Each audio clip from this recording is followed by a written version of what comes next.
The following episode is not a sob story.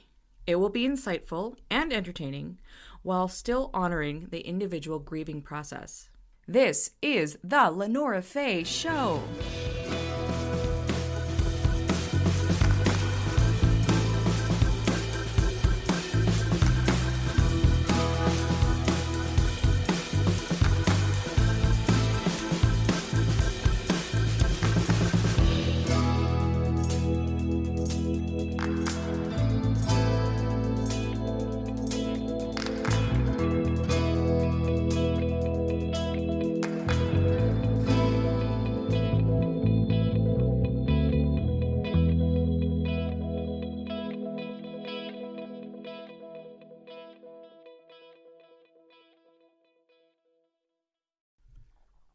Welcome to the When Your Mother Dies episode. I'm your host, LeNora Faye. And as I said at the beginning, this is not a sob story. This episode does reflect on the 20 years it has been since my mom passed away. And I have been working on this for a while. I should say that I'm not going to edit it, so it's going to be raw. There will be moments where I probably am going to pause, but you won't know when that will be. Unless there's like a really odd flow to this episode, but I'm going to try not to, because just like life, when you have moments like these that completely change your life in ways that don't make sense until decades later, and even then, it doesn't necessarily mean it makes sense, you just got to roll with it. And this is definitely a subject where a lot of overthinking, how can I relay the story? How can I make it entertaining? How can I make it insightful? All those things come to mind, where you could delay this recording for weeks on end until you think you can do a perfect delivery, but it's not going to be a perfect delivery.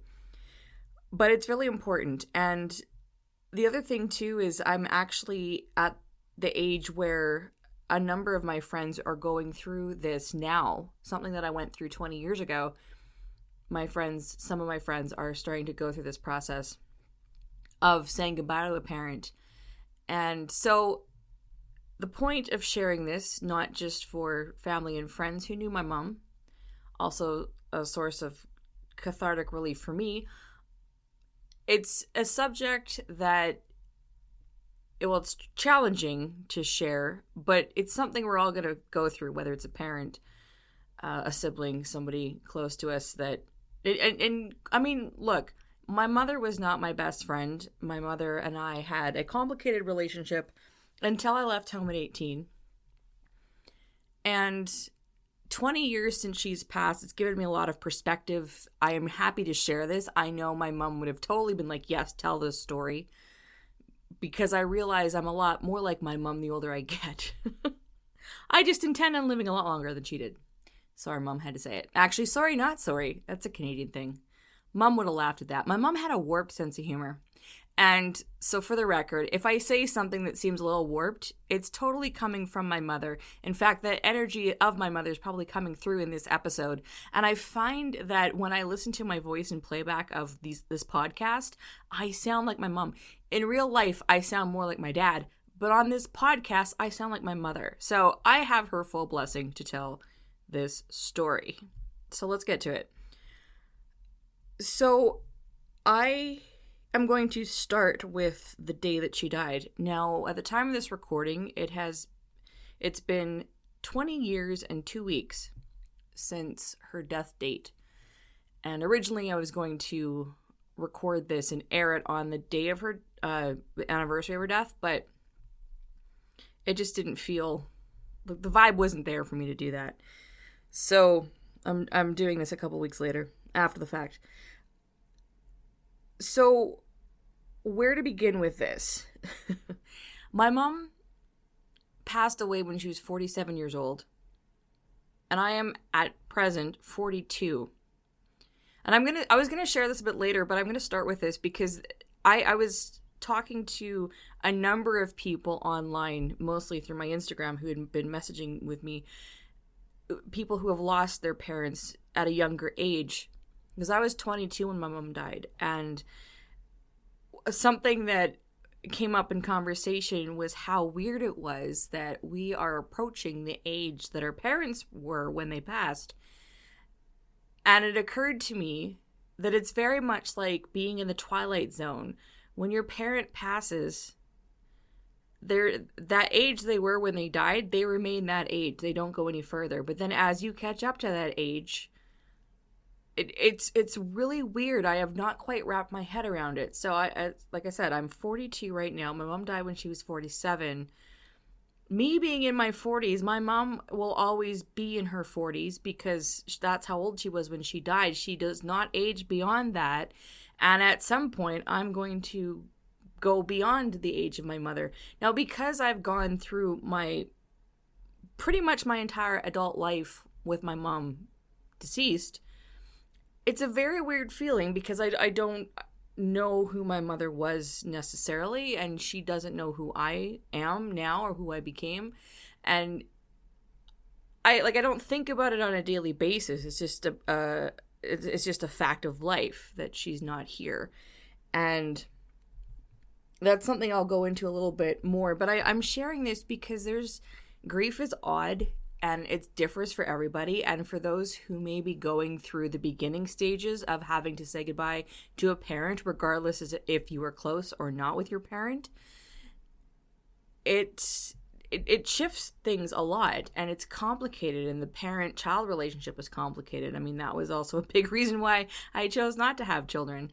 So, but you're always a kid, no matter how old you are. You are still someone's child, and it is weird, even when that person has been long since dead. So, I can already tell I'm rambling in this one. I have made bullet points of things to get to, so we will go back to that. So, like I said, I was 22 when my mom passed, and the day that she died, that memory is still very vivid. And it turns out my mom kept an illness from most people who knew her. The only one that truly knew, aside from her doctors, was my father. And she kept it from me and my brother. We could tell that she was not well, but, if you go through childhood, you just think that's how your mom is. So what she died from was lupus. And so this was in the early 2005 was when she passed. And she, prior to the day of her death, she had been really ill, in and out of the hospital. I was no longer living at home. I left home when I was 18, and I was living in a different town and working in the same city that my parents lived in at the time. So she fell ill, went into ICU.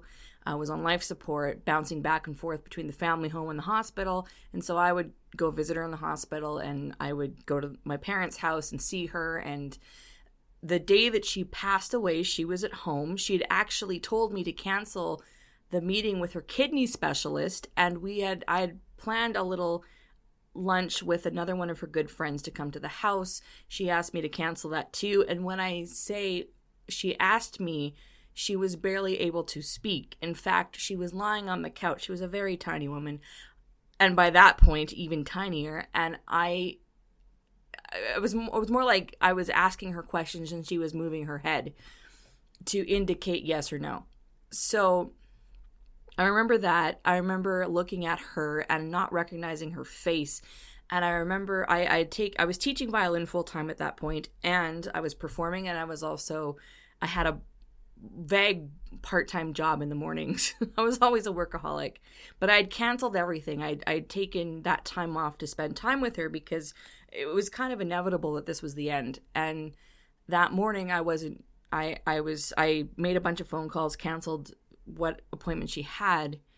And then I said, okay, Mom, I am going to drive to my apartment, which was in a little town 20 minutes away.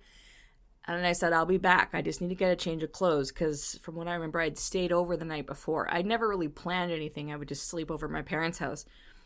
So she nodded. My brother, who had just turned 19, was living at home, and he called his work and said he was staying home. There was just something in the air. We didn't know what. It was, months of back and forth. And that's the thing when you're dealing with a parent that you have to kind of come to the realization that any minute you're going to get that phone call.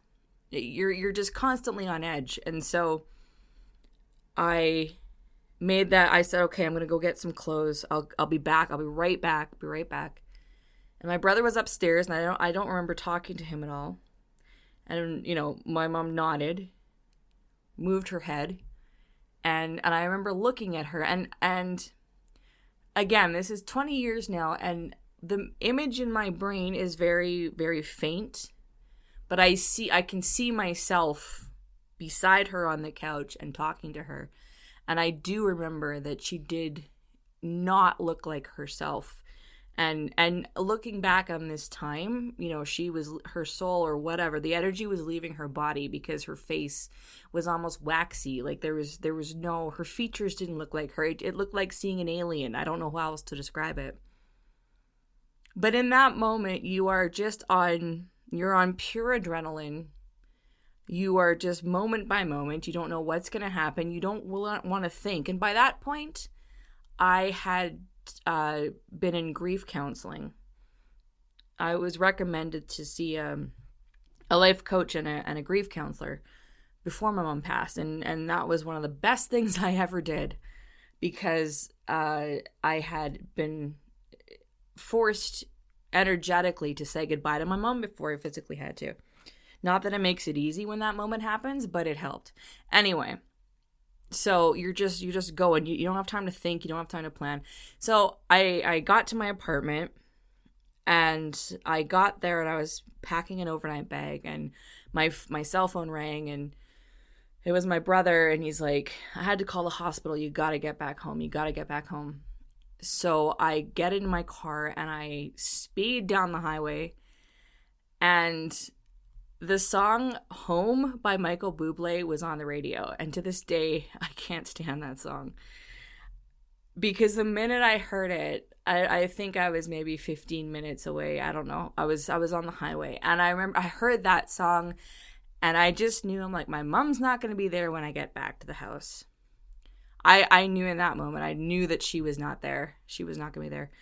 And it's really interesting. I'm going to pause for a second, because I feel a lot of emotion come out of my voice as I'm recording this, which tells you 20 years after the fact. I have shared this with people over many, many times over the years. This, what I'm telling you now. And sometimes there's not a single shred of emotion I have. I can just say what happened. And then sometimes I think maybe because this is being recorded, and this is kind of immortalized, and it's important for me to share. So even all this time later, things are coming out. I can hear it. I can feel it as I'm sharing this with you. But also too, this tells you that when you go through an experience, and your brain will try and protect you for a while, and then there will be moments when you feel very vulnerable in sharing that. And as I'm telling you this, I'm back in that car again. It's faint, but it's there. You never forget it. You never really do. So anyway, I'm on the highway. I'm driving. That song comes on, and I still do not like. I every time I hear that song, I turn it off if I can, or tune it out, because that was my signal. I'm like, my mom's gone.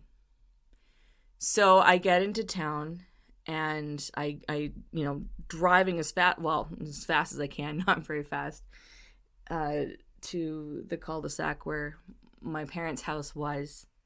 And by the time I got there, so I drove up, and there were two police cruisers in the middle of the road. Police cars. So that told me something had gone down. Now, what had happened is when there's a death in the house, and so now keep in mind, if you're new to my show, I live in Canada. This took place in Canada. And I don't know how things are done wherever you live, but here, when someone dies or 911 is called and there's death, then every service shows up. Police, EMS, so ambulance, fire department. And if there's children under they're young or up to teenagers, social services is called, which I'll get into in a second. So I'm driving up, the garage door is open. There's 2 police cars right in the middle of the road because that's where they had to park because there had been all the other emergency services vehicles. The ambulance had left. The fire department had left. I imagine I pulled into the driveway. I don't remember. I remember walking through the garage, opening the door, and I remember seeing a female police officer there. I saw my brother. I knew exactly what had happened, but there's a delay. You walk in. My brother just reaches out and puts his hand on my shoulder, and I don't know what happened. I didn't black out, but all I remember is that I just sat on the floor. And I mean, what can you say? I just knew. And then the police officer started talking to me, and I don't remember much. I remember my parents had 2 dogs. One was our family dog that we later had to put down that year. It was a shitty year for that. And then there was another dog that my parents had adopted. So I was cuddling one of the dogs and just losing my mind. And my brother was giving statements to the police officers, and they were going through all the medication because they have to do an investigation when there's a death in the house. And my mom died of a disease of natural causes. So, but my brother was I remember him pulling the medication, giving statements, and he was surprisingly collected. And he had called and what had happened essentially is that when I left to go to my apartment, my brother had to call the ambulance because he either went and checked on mom or something and knew she was going into cardiac arrest. So he had to call the ambulance, and they got to the house, but they could not revive her. So essentially she died in the ambulance in the parking or in the driveway. And so I was gone for about an hour, maybe a little bit less. Well, I would have had to have been gone about an hour. Couldn't even tell you what time of day it was. I think it was late morning. Anyway, so shortly after that, social services came. They called whatever, I can't remember what the organization's called, but the call had come through that there was a child in the house. Now my brother was 19, but he was there's still family kids that still qualified as a child, I guess. So they sent over social services, and then I think my brother had called a couple of the family friends who were kind of like the emergency contacts. And so then word got out, and then we had ministers and like there was people, not a ton of people showing up, but just like kind of our support system, or the support system for my parents, had showed up. And my dad, who was working, he was doing a delivery with a trucking company he was working part-time for. They couldn't get a hold of him.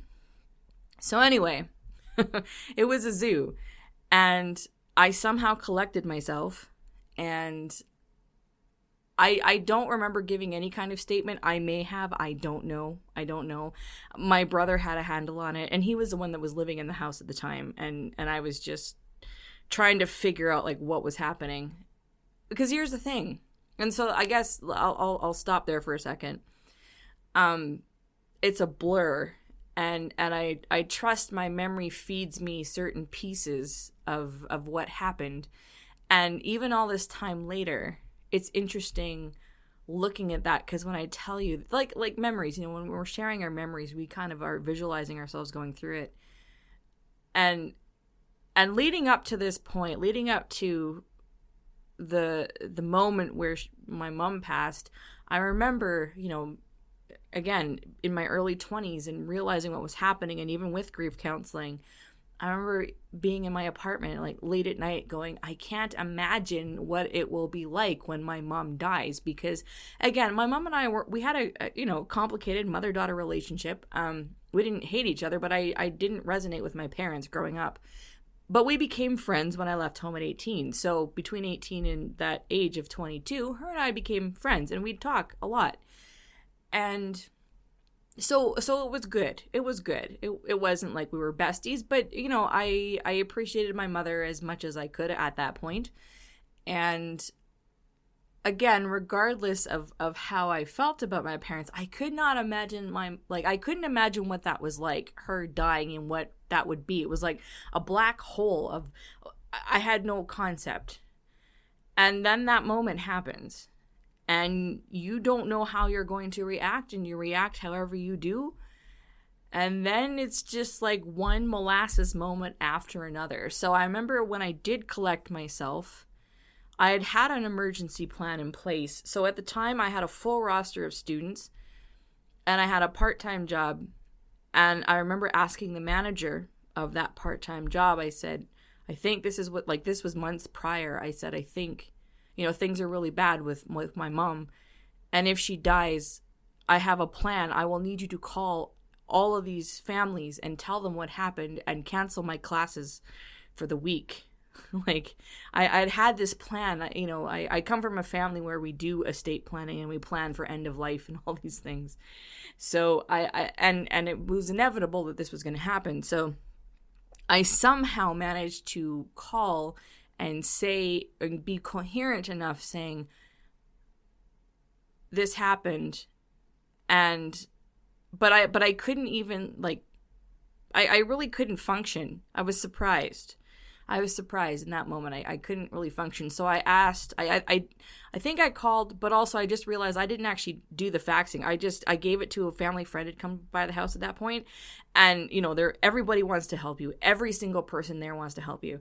So I remember I had the big sheet of paper that I needed faxing. If any of you listening and don't know what a fax machine is, think of it as like prior to email. I haven't seen a fax machine in so long. So I gave this list of all my students and the parents' numbers to call. And so that was sent off to the manager, who I did call, but I couldn't, I don't know.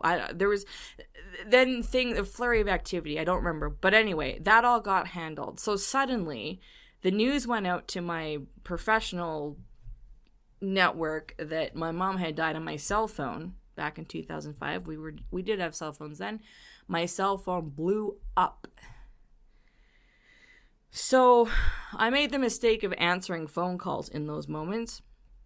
I also realized I had to call a spa because I was trying to do as much self-care while my mom was on her deathbed, and realized I had to call a spa appointment, which was in a completely different town. I was taking a little road trip, but I kept the hotel room. So this is the thing. When something like this happens, it just, your world will never be the same. And, you build a new world after that. And again, I share this because I know some people are going through this, but there will be many that I don't know about who, you will go through something like this at some point, whether it's your parent or someone super, super close with you, if you haven't experienced this already.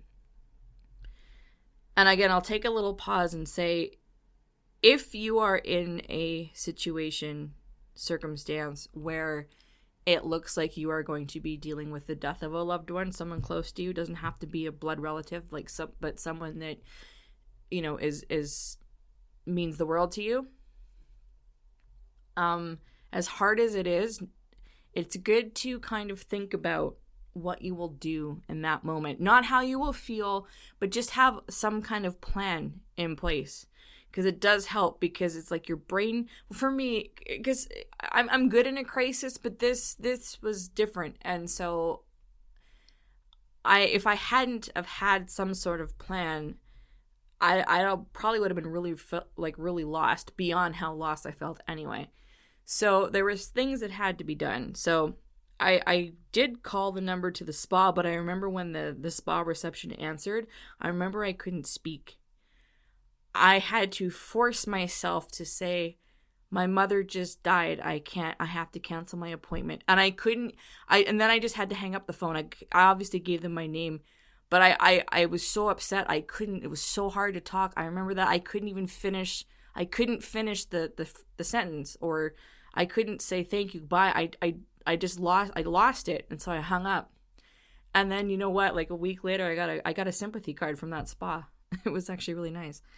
But I was so upset. I couldn't speak. And so, but then my phone was ringing, and I could see, I would pick and choose who I would answer. And it was such a battle. Now, if you know me, or if you've listened to the show, speaking is not a hardship for me, but that was one of the few days in my life where I hardly had words. And that's not a LeNora thing at all. And that was hard. It was very, very challenging. So at this point, the timeline is fuzzy. I know we had a lot of people coming to my parents' house, and I had canceled my spa appointment, but I had also booked a hotel, and I decided that I was going to go to the hotel the next day and chain smoke and then come back because we had to plan the funeral. So that night, I'm just trying to think. You know, it's really interesting, actually. I'm going to pause for a second in the story and just come back to myself real time for a second, because it's I swear, like, this is the thing. This is why I didn't want to edit this, because again, it's really raw, and I understand if you can't finish it. It's going to be this is the really emotional part right now. If you've gotten through this far, it'll get a little later. But I will say it's interesting just talking about this again in this way. I think because I'm by myself in my office where I record these episodes at home, and it's I feel very relaxed and very comfortable, but that emotion's still there. I feel it, and I'm back in my parents' house right now, and I've got memories. It's faded, but yeah, it's a really interesting feeling, and that's what it's like. It's just, you don't know. You really don't know how you're going to be in these moments, and you could be cool as a cucumber and fall apart later. That's totally fine, and that's something. It's really important, because whether you're going through something right now or have gone through in the past, or, you know, it's something we're probably, most of us, I think pretty much every human deals with at some point, there's no right or wrong way to grieve. And this is why I wanted to mention that, you know, this episode is to be insightful and entertaining somehow, but it's also to honor the individual grieving process, because you just don't know. You can read 1,000 books, you can get 1,000 different opinions, you can go to grief counseling, but you don't know when, where, the delay reaction. It might be instant. You might get over it. 20 years later, you'll remember something and you go, oh my God, I'm still feeling that way. Like, you just don't know. Being a human is messy and it's exhausting. And there's no one way to grieve. So, you know, if you have never felt anything, that's okay too. You know, it's fine. There's no, that was something that my dad told me and my brother a lot in this particular time. Like, don't feel the need to do one thing or another, or even be a certain way, or like, just be present, and whatever you feel, just feel it. So back to that day, in my mind I thought, okay, well, I've canceled, certain things were taken care of. I knew that, okay, I'm still gonna go to the hotel, because I need, you know, it's a flurry of activity. Death is so busy. Oh my goodness. There's like so much to do. And, you know, my parents had a lot of friends, and a lot of it was through the religious community, but also on a professional level. And so, you know, you're just inundated with a lot of stuff. And so I knew that I would need some alone time. But that day, I remember certain things, but I don't need to share all of it. But essentially that night I stayed over at my parents' house, and my dad, you know, they got a hold of my dad, and of course he came back and to the house, and we chatted. But this is something I do want to share, because this really speaks to the relationship that my parents had with one another. And at some point it was just me, my brother, and my dad at the dining table in my parents' house, and my dad shared with us the last moment he had with, you know, as he put it, his wife, your mom, my best friend. Those are his words. And he said that he had carried our mom down the stairs, and they had sat, and he'd held her, and he said some other things, but now that I'm sharing this with you, that's all I remember him saying. That's all I remember. But I like that. Those were my parents. My parents were very devoted to one another, and so, you know, he was very calm and collected, and he was the one that actually knew what was happening, and they had prepared for this for a very long time. And, you know, that was he had said goodbye to, and they've been together since college. They met when they were 18 and 19 in college. And, they had their challenges. They raised had a daughter named LeNora, who decided to push all the buttons possible. And my parents were an interracial couple. My dad is black and my mother was white. And they had their challenges with that too, and all that stuff. And while I've always been really open about how I did not agree with how my brother and I were raised due to the religious community we were raised in, the relationship my parents had with one another, and they were people that put their marriage first over children. Their marriage always came first. And, that set a bar really, really high. And I saw how my dad took care of my mom when she was ill, which was most of the time, and how my mom treated our dad. Like, they set the standard really, really high. They were very caring and genuine with one another, privately and publicly too. So, when I think back, and I think that's probably at this point, at the time, it wasn't profound to me. 20 years later, when I'm reflecting on that and my dad sharing that, and I remember how my mom would talk about my dad to me when it was just her and I in her final weeks of living, what turned out to be her final weeks of living, that set such a standard to me, going, oh man, like, to be that kind of partner to somebody literally in sickness and in health. Sickness with my mom feeling like not well and my dad healthy, like all these things, it just made me go, well, it's got to be a pretty tremendous person I meet in my life, and I have to become that kind of person that could be that partner, because anything less I couldn't do, and I haven't. It's taken me 42 years to even think about being a person that would be that way, so that's a whole other podcast episode. But anyway, that is probably I'm going to say that is one of my most profound reflections looking back 20 years later, was how my parents treated each other during that time, like literally till death do them part. So to the grieving aspect of this, and this is something I felt at the time that it happened, and I still stand by this 20 years later, is that first night was the hardest, because I remember my brother and I stayed up really late. And again, I had my apartment in a different place, but I stayed over at my parents' house. My brother was still living at home. And I remember desperately, desperately not wanting to fall asleep, because I did not want to wake up the next morning and have to relive this all over again, knowing that my mom had died. Because, again, whatever relationship I did have with my mom, and, there are some people, I've met people who never get over the loss of their parents. And, their parents were their best friends and whatever. And that's all well and good. That wasn't my experience. But right now, and as I'm sharing this with you, I'm reliving that feeling again of, like, I don't want to fall asleep, because I'm going to wake up and then I'm going to remember what happened. But, you do fall asleep.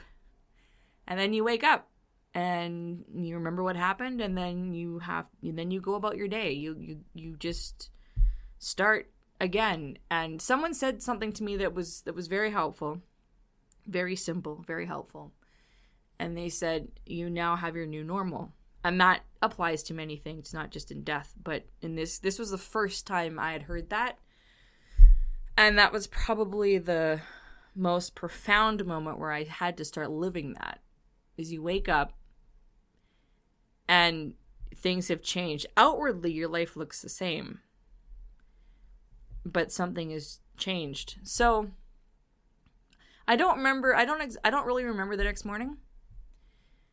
But I remember that I did go and take that mini road trip. I think I had about a 2-hour drive, and checked into the hotel, bought a package of cigarettes, and chain smoked in the bathtub of this crappy hotel room that I got. My budget was small. So anyway, yeah. I remember, again, more phone calls. I answered some, ignored the rest. And I just hung out and chain smoked in that hotel room. Because smoking is something I've done off and on since I was 16. And usually it was to get me through hard times. And this was, at the time, the hardest thing I'd ever gone through. So I'm sitting in the bathtub, chain smoking, and at some point in the evening, someone knocks on my hotel room, and it's a coworker of mine from the part-time job I had. I guess I had said what hotel I was going to. I don't remember, but she found me in this different town, and so she took me out for supper. I don't really remember anything else. Thinking, like, just the memory was vague. It was nice. It was very sweet of her to do that. And, then I went back to the hotel and I just, watched TV and smoked. And because the next day I was going to have to go back to my parents' house and we were going to go into the main city, where actually the city I live in now, and make the funeral arrangements. My mom had actually planned out her entire funeral. She knew that this was coming. She planned everything out. So that was the 24 hours.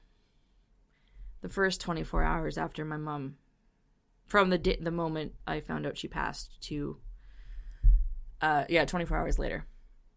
And, then you've got a week of chaos. You are making funeral arrangements and all these things, and family and friends and flowers and food, and it's just madness. There's not...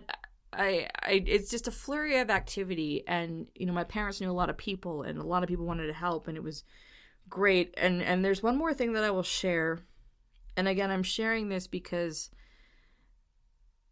well, I'm sharing this for many reasons, but the thing that the thing I had the most trouble with personally, which I was actually surprised. Like I said, my mom had planned out her funeral. She wrote her obituary card. She had her pallbearer. She had the hymns. She wrote the back of her funeral card, like everything. She had planned everything.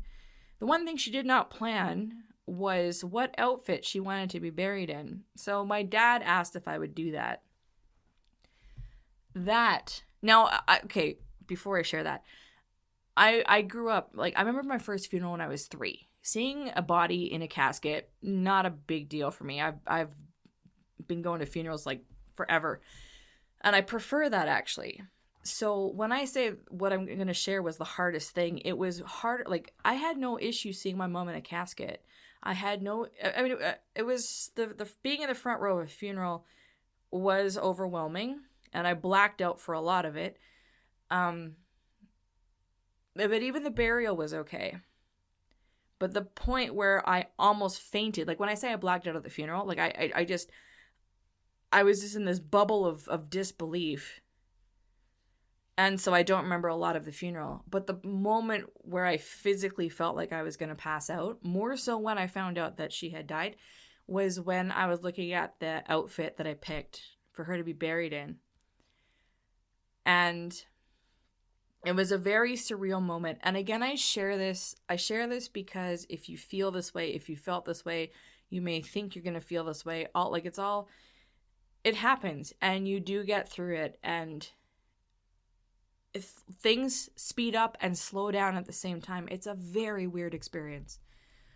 So I was in my parents' bedroom, and I knew exactly what I wanted her to wear. My dad had... I can't remember if my dad had anything specific, but I have a feeling, and my dad will never listen to this, but there was this sparkly long denim skirt, patchwork skirt that my mom had that I loved because it had glitter on it. And my mom didn't wear a lot of glitter. And I wanted her to be buried in that skirt, but I couldn't find it for the life of me. I could not find it. And all these years later, I think my dad kept that.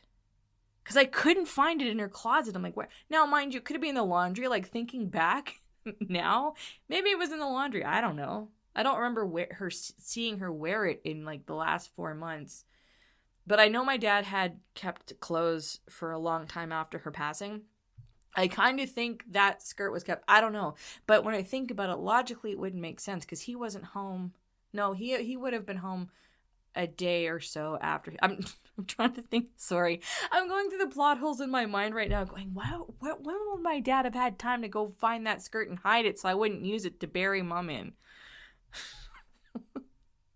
By the way, if you're going through grief, you gotta use humor. Oh my gosh. Humor, inappropriate humor. My brother and I told the stupidest jokes to one another throughout this whole course of dealing with our mom dying.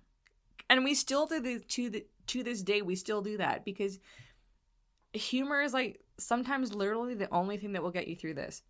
So right now I'm feeling a lot of emotion sharing this stuff with you, and I'm like, that corny humor that comes from my mother is coming out right now. Anyway, I could not find this skirt. I really could not.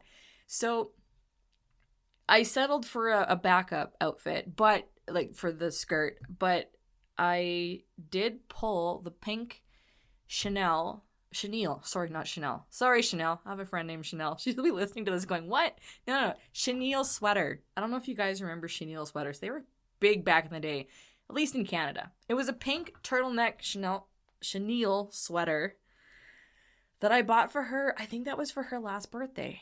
It would have been I bought it for her because my mom was born on Christmas Day, December 25th. And I remember going and finding this sweater for her. It was pink, pale pink, turtleneck, gorgeous sweater. I chose that for her top, and then the backup denim skirt. I don't really remember if there's anything significant about that one, but it was one she wore a lot, and then a handbag and shoes. And I laid it out on my parents' bed, and that's when it hit. That was truly the first time that it hit me what was happening. My dad was downstairs talking with ministers and whoever else about the funeral plans. My brother was downstairs. Of course, there was like a flurry of activity. And I was upstairs and I was looking at this outfit going, this is what we're burying Mom in. And I felt very dizzy. I did not faint, but I came very close. It's like, this can't be real. This can't be real. So those moments do happen where it's like, you don't know when it's going to happen. You know, and it's just like, this can't be happening. But it is. There's nothing, like, you can't wake up from that dream. And again, it's interesting thinking back on this, because I think I was partly surprised, and looking at it now, I think this speaks to the parent-child relationship, as complicated as it is, and in some people's cases as twisted as it is. You know, this is the thing about humanity. It's like we go through these things and we think, oh, there's, you know, we're going to have a disconnect. We're adults now. We don't have to, you know, at this point, I was 22. I was living on my own. I had my career. I had my life. My parents weren't involved in any of my decisions, nothing. But moments like that, you're reverted back to being a little kid again, you know, and even thinking about it now, you know, I'm in my 40s. My mom was in her 40s, and she's frozen in time at 47, like forever. And I'm getting older, and at one point I will be older than she ever was. But to me, thinking back, you know, that I don't really know how to put that into words right now, but it's weird. And that's the thing, you know, in life. And this is why I think it's so important to, when you feel ready, or in whatever way, channeling it into art, channeling your experiences, because we go through such weird things, and yeah, they're natural, or what, you know, like death is natural. We're all going to die at some point, but how and when and why and all that stuff, like, who knows? But these are experiences that challenge us and change us and make you rethink things and make you want to freak out and like bury your head in the sand, like all the stuff. It's messy and it's complicated and it's annoying and it's exhausting. And even when you think a lot of time has passed, you think this doesn't affect me anymore. And clearly, by how I'm feeling right, I feel fine, but I feel very raw even as I share this, and it's been 20 freaking years at this point. It never really goes away, and that's okay. Like, I have no shame whatsoever, you know. I think this is probably, well, I know this is why I held off on even recording this, because I had to be in a space where I'd feel safe enough to share it. Not because I haven't shared this before. I have, not in this great a detail, but there's the reality that it's a very raw experience, and there's no way of sugarcoating things.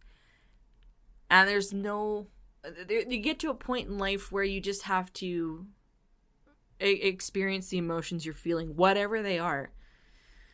So that, I mean, there's a lot of stuff that happened after that, obviously, but that was the thing, a very defining moment in my life. And I'm looking at my notes right now. Yeah, I mean, there was a lot of the week. Okay, I do want to, like, I'm not going to share the details because this would be like 10 hours long. But I've been to funerals of parents or a friend's parents in, over the last 20 years. And I have a few friends who are going through really challenging times with their parents, kind of gearing up for this similar outcome. And I do want to share this because it's helpful, and these are things that you don't get taught in school, and a lot of people won't share stuff like this because it is personal and it's very vulnerable. But, there will be a flurry of activity. It'll be like a hurricane, a whirlwind, everything you can imagine. You'll get a lot of support, a lot of attention, or not. But, I mean, someone said this to me, and it's true. There's a lot of celebrity in death. Because it's absolutely correct. Like, there's that first week, and then everyone's paying attention to you and wanting to help and everything, like from work colleagues to students. I mean, I had so much food and flowers and cards, and then you got the funeral and lots of people attending, and everyone, wants to send their condolences, and everyone's talking about your mom and or whoever, and it's just, you feel you're very lifted up, or I'll speak for myself. I was very lifted up. And then everyone goes home. You wrap everything up. Funeral happens, burial happens, and life continues on, right? And then you're going, all right. So I will say there was relief, because I'm not on edge every time the phone rings going, okay, is my mom dead now? Things like that. And that's really real. And so the event has happened. She's passed. And you don't know what life is going to be like, but things keep going. Another thing that I will share, and this is, again, the not cruel, but the reality, is that the world keeps spinning. Bills still need to be paid, no matter what shit has gone on in your life. So a couple days, actually, and then I'll tell a funny story about the dog, the family dog, to kind of lighten the mood here. So a few days after Mom passed, I was back and forth between my apartment and my parents' house and dealing with all the stuff that you got to deal with. And I get to the front door, and I had a key, of course, and there was a notice that the natural gas had been disconnected for non-payment. And I'm thinking, what? Like, who would shut the gas off at my parents' house? Now, later, Dad told me, because I just took it off and put the note on the kitchen table so my dad would see it when he got home from work. Now, that was just weird. But then my dad told me later, he's like, well, Mom was the one that took care of all the bills, meaning that she would do all the online banking. Dad, was a successful businessman and then semi-retired and was working as a truck driver just because he was only 50. No, my gosh, my dad would have been 48 at that point. My God, my parents were so young. Oh, it's so weird. It's so weird to think of how young my parents were, because I'm in my 40s now. So my dad would have been 48. He had retired from his main career and, was still too young to technically retire. But so anyway, point was my mom took care of all the online banking, but while she was in and out of the hospital, my dad was dealing with many, many things. So he hadn't, the stuff had just been pushed off to the side.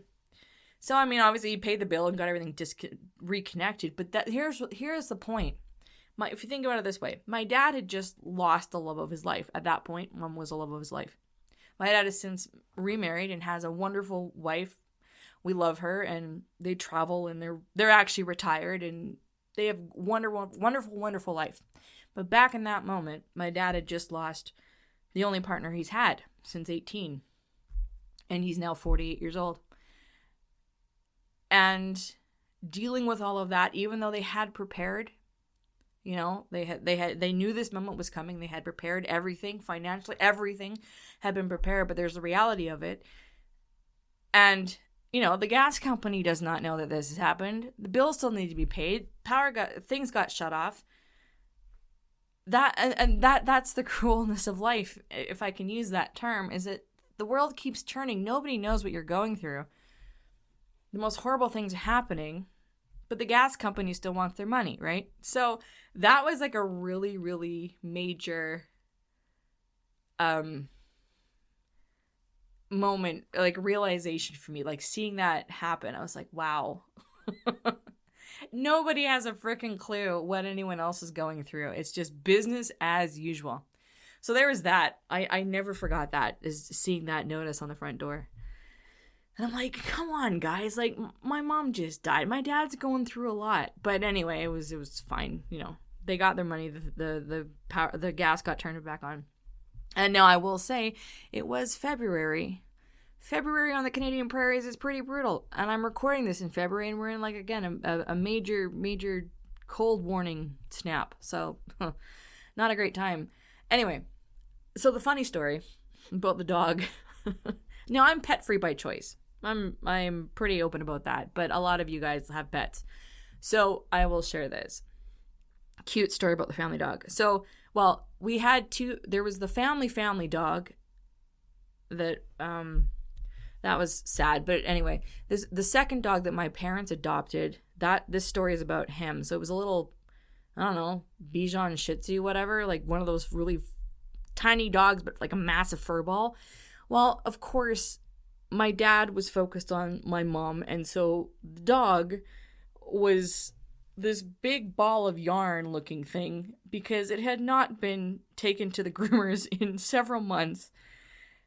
And again, I don't have pets by choice, so I'm not aware of how long you have to, like, you know, taking care of a dog and how often you have to take it to the groomers.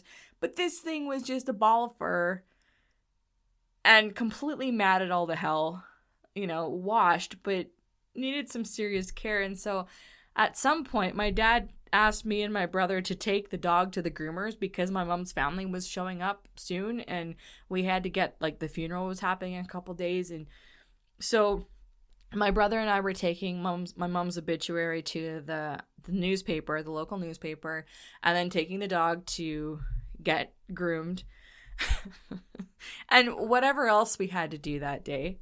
So then we go collect the dog, and the dog groomer comes out with the dog on a leash, and I'm looking at this little pink rat thing. I'm like, that's not our dog. Now, I didn't know this dog really well because I had since left home by the time my parents adopted it. So I knew the dog, but I wasn't, like, super attached to it. But even I was like, that's not the dog. Like, what? I was so confused. And I think my brother and I were just kind of, but the dog came to us, and that was the thing. The dog, and then the groomer said the dog's fur was so matted in the few months that my dad just hadn't had time to take care of, like, to groom it himself. So matted that they had to shave the dog.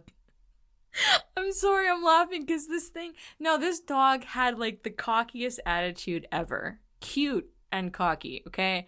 Now all the fur was gone, even to the tail, and was wearing a bandana and shivering like there was no tomorrow, and I could not stop laughing. I think that's not a good thing to do in front of a dog. But yeah, I mean, I was like, even thinking now, I'm trying not to laugh my ass off right now because it was really funny. And, you know, when you're already high on emotions and you see this, it was hilarious.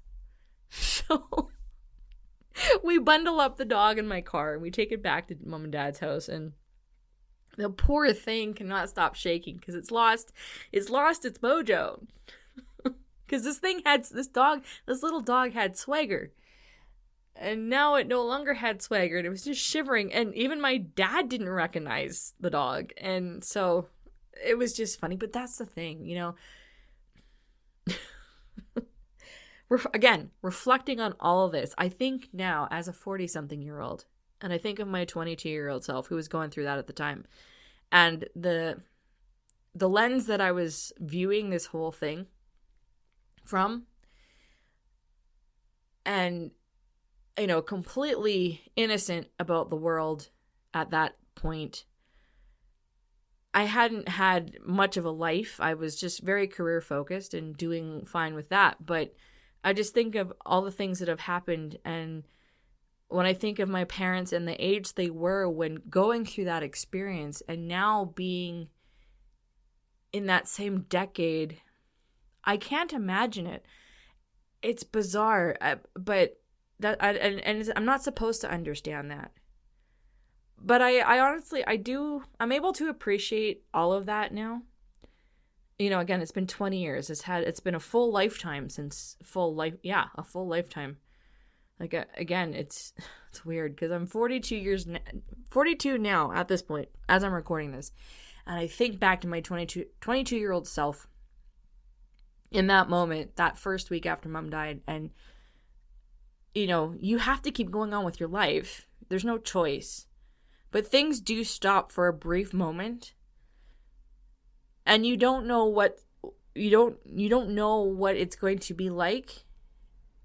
But then you keep going, and days turn into weeks, and weeks turn into months, and then it's years, and then it's decade, and then it's another decade, and you're like, holy crap. Like, it's strange. All right. Now it's been an hour since I've shared all this. I'm just looking at my list if there was anything else that I wanted to add, just in case it would be of help to anybody.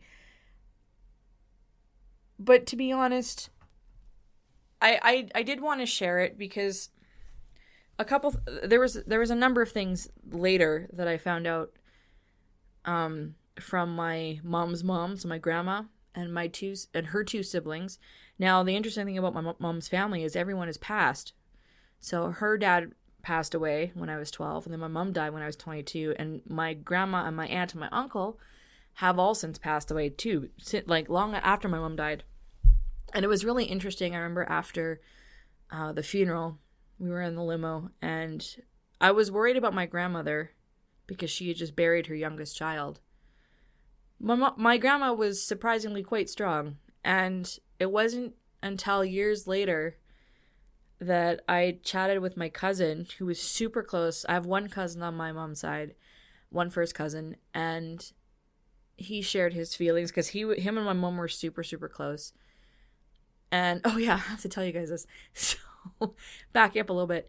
After my mom's funeral, of course, we're all back at mom and dad's house, and mom's family was all there. And it turns out my mother, my sweet, innocent mother, lied significantly to her family and said that she was off in California babysitting kids when she was actually in a hospital on life support, writing letters to her families, telling them everything was fine. My mom did not like attention. I don't get that from her. And she did not want anyone fussing over her, even though she was clearly unwell. Physically, mentally, well, sometimes I wonder about her mental state when I think of how much she lied to her family. But my mom wanted to, she was, I guess, a people pleaser, but she wanted to protect people, and she didn't want anyone worrying about her. So I was finding out from my aunt and my grandmother that my mom was lying to them because they were asking me all these questions. Like, Mom was not in California; she was in the hospital. And so I found that out, and then later on, I heard from a couple close relatives as well who were close with my mom, just about their reaction years later to my mom passing. And it was a shock to everybody. Nobody knew. People could not believe that she had been unwell, even though they saw her, but she was somehow passing it off as she'd be okay. Mom was that's who she was. So 6 months before my uncle, so my mom's brother, died, he shared with me his side of things, how he felt. And, it was thinking about just the impact of not telling people, the impact of my dad having to keep my mom's illness to himself because he was the only one that really truly knew. More like me and my brother didn't really know the scope of it. And, that's what her wish is, and he honored that. I think of my mom and, just, her choosing to do what she did. And, okay, she was only going to live for 47 years and she had the life that she wanted, and it's different from the life that I chose for myself. And I'm not the kind of person that thinks, oh, I wish my mom were here so I could tell her. But, over the years, I definitely have had moments where I would have been like, oh, mom would have loved this. Or I totally would have told my mom this just to annoy the crap out of her, because I live a very different life than what she would have imagined. But that's the fun part. You still want to poke the bear even when your parents are dead. Oh, I love being a daughter. Anyway. So, you know what? To be honest, there's other things that I would want to share about this, but it's already been an hour, and I'm not editing this at all. I'm just leaving it as is. But I feel it's important to share, not because it's like, oh my gosh, I went through this, feel sorry for me, not at all.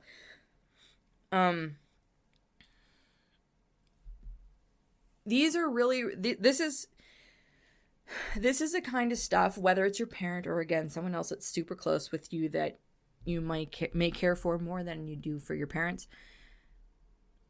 It's a completely life-changing experience. And even when you know that it's coming, and even when you have gotten professional help to go through it, nothing can prepare you for the moment, and you don't know how your life is going to be afterwards. There's absolutely no way. And that's totally fine. How you grieve, when you grieve, if you grieve, it's all up to you. It's all your call.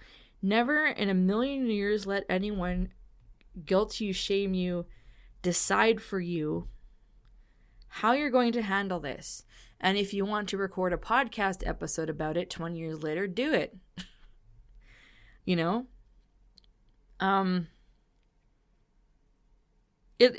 Things like that, they stay with you. And I'm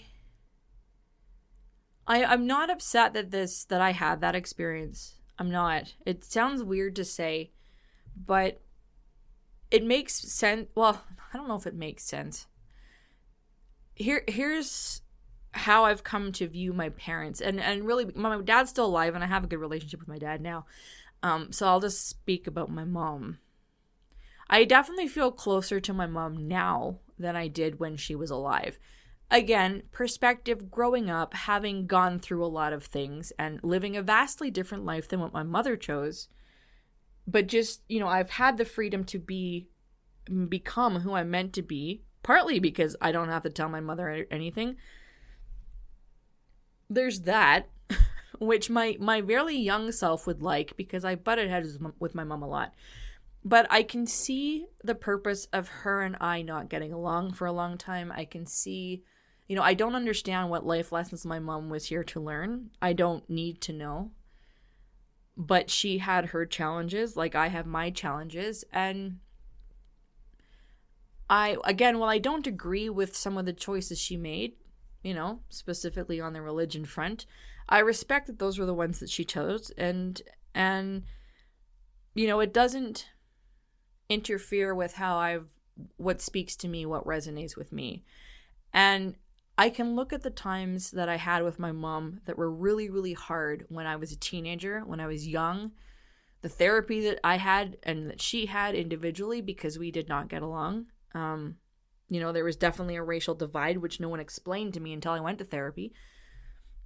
And I resemble my dad's side of the family, not my mom's side of the family. And there's a vast difference, and things like that. And it is nice to be able to look at my experience with my mother for 22 years, the good, the bad, and the ugly, be able to see it for what it was. And I don't feel any sense of guilt, or I don't feel any sense of pressure or obligation. Like I said, I feel closer now because being in my 40s and having had life experience versus, when I didn't at the time that, she passed, I feel like it's okay, it's okay. And What more do you want at this point? Seriously, it is freeing. It's all okay. And as emotional as it is reflecting on, that moment of her passing, because again, it's definitely a life-changing experience. Also for her. Sorry, bad death joke. It's that's really what I want to offer. It's like, it's all okay. It's not going to be okay in the moment. It's not going to feel okay in the moment. It's not going to feel okay 6 months. One day you'll just, life does move on, and you do the best that you can. And after a while, you realize how time has passed, and you feel okay with what happened. Doesn't mean you have to like it. Doesn't mean you have to love it. I honestly can't imagine what life would be like it would be different if she were still here, but ultimately, I still would be living the life that I chose to live. I would just be telling her about it and gleefully watching her horrified reactions to some of the things that I've done. Again, you want to make your parents squirm even when you're an adult. So, yeah, there are a couple, I don't know. I'm looking at my list of things I wanted to share. Just in case my mind went completely blank. But to be honest, once I get into the flow with these episodes, I'm never at a loss for words. But I did not want to record this in a frivolous manner because, in all honesty, it's a lot. And if you're still listening, thank you. I appreciate that. Whether you're going through an experience right now, or you have in the past, or it's something you desperately want to avoid. I don't know if that's possible, but I hope this was of some help and of some comfort. And, if it's something that you fear, it's not easy, and you do seek the best support that you can. Actually, there are definitely some things that I could have shared about that, but I'm not going to. I think I've said what I was meant to say. So thank you very much for supporting the show. There has been a gap since the previous episode and now, but in the future it won't even be noticeable because there'll be a lot of content. I normally do a how you can support the show thing, but I'm not. My mind has come to a close. I'm definitely feeling this. I'm going to have a good sleep after this. Yes, you can, for this particular episode, please share it with anybody you think is going through a hard time or is going through something similar. Whatever, if you think it would be of comfort, of insight, or just not because I'm giving any kind of advice, but it's a weird experience, and it's often a lonely experience, even if you're surrounded by people. And sometimes it's helpful to hear from someone who has gone through something like that. So if you know of anyone that you think would be comforted by listening to this, please share it. You can follow me on Instagram. I am on Instagram at I am LeNora Faye. I will find a happier subject to post next episode. But I appreciate you listening. And again, I do share this for a reason. So with that, thank you. And we will chat again soon.